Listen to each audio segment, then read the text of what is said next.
यह कहानी एक वफादार नौकर गोपाल की है जो अपने मालिक के प्रति निस्वार्थ भक्ति रखता है। हालांकि परिस्थितियां उसे एक कठिन परीक्षा में डाल देती हैं, जिससे उसे बहुत बड़ी सीख मिलती है। एक छोटे से गांव में सुरेश नाम का लड़का रहता था। बचपन में ही उसने अपने माता पिता को खो दिया। उसके पास न कोई सहारा था, न ही उसके पिता की कोई जमीन। वह एक छोटी सी झोपड़ी में रहता था, लेकिन गांव में आई बाढ़ के कारण उसकी झोपड़ी भी बह गई। गांव के जमींदार धर्मदास बहुत दयालु व्यक्ति थे। उन्होंने सुरेश पर दया कर उसे अपने यहाँ काम पर रख लिया और रहने के लिए एक झोपड़ी दे दी। समय बीतता गया और सुरेश बड़ा हो गया। अब वह पूरी लगन से जमींदार के यहाँ काम करता था और जमींदार भी उस पर बहुत भरोसा करने लगे थे। एक दिन जमींदार ने सुरेश से कहा, बेटा, तुम अब शादी क्यों नहीं कर लेते? अब तुम्हारी शादी की उम्र हो गई है। तुम्हारी पत्नी आएगी तो तुम्हारे कई कामों में हाथ बौंटाएगी। मैं चाहता हूँ कि मेरे जीते जी तुम्हारी शादी हो जाती।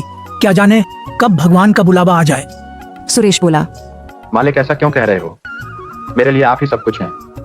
आप जैसा उचित समझे मैं वही करूँगा। जमींदार बोले, मेरी नजर में तुम्हारे लिए एक बहुत अच्छी लड़की है। शादी के खर्च की चिंता मत करना, वह मेरी जिम्मेदारी होगी। सुरेश झिझकते हुए बोला, जो भी आपका निर्णय होगा वह मेरे भले के लिए ही होगा। आप मेरे पिता समान हैं। धर्मदास का बेटा विक्रम यह सब सुन लेता है और गुस्से में अपने पिता के पास आता है। पिताजी, ये आप क्या कर रहे हैं? सुरेश हमारा नौकर है और आप उसकी शादी का खर्च क्यों उठा रहे हैं? धर्मदास ने सख्ती से जवाब दिया। वह मेरा नौकर नहीं, बेटे जैसा है।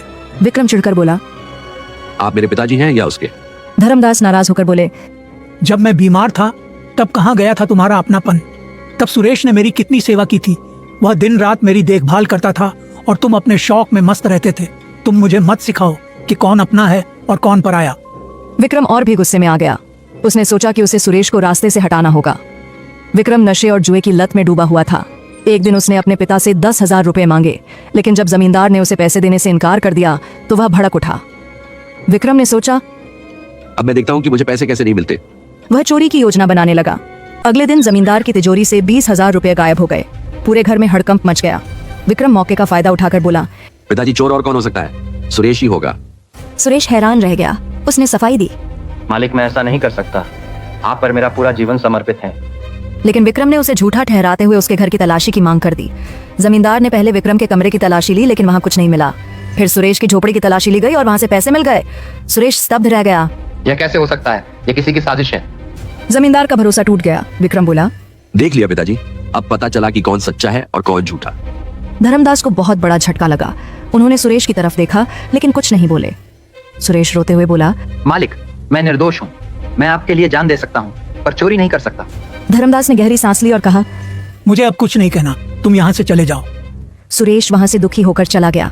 लेकिन गांव के एक बुजुर्ग ने यह सब देख लिया था। उन्होंने जमींदार को बताया कि उन्होंने आधी रात को विक्रम को चुपके से पैसे छुपाते देखा था। धर्मदास को जब यह सच पता चला तो उन्हें बहुत पछतावा हुआ। उन्होंने तुरंत सुरेश को बुलाया और गले से लगा लिया। बेटा, मुझसे बहुत बड़ी गलती हो गई। मैं तुम पर भरोसा नहीं कर सका। विक्रम ही असली चोर है। सुरेश की आंखों में आंसू थे, लेकिन उसने जमींदार से कहा, मालिक, आपको दोषी महसूस करने की जरूरत नहीं। आपके लिए तो मैं जान भी दे सकता हूँ। धर्मदास ने विक्रम को घर से निकाल दिया और उसे अपनी गलती सुधारने का आदेश दिया। विक्रम का झूठ उजागर हो चुका था। गांव के लोग जमींदार के फैसले की सराहना करने लगे। सुरेश को फिर से जमींदार ने अपने साथ रख लिया और उसे अपना उत्तराधिकारी बना लिया। इंसान की असली पहचान उसके कर्मों से होती है, न कि उसकी संपत्ति से।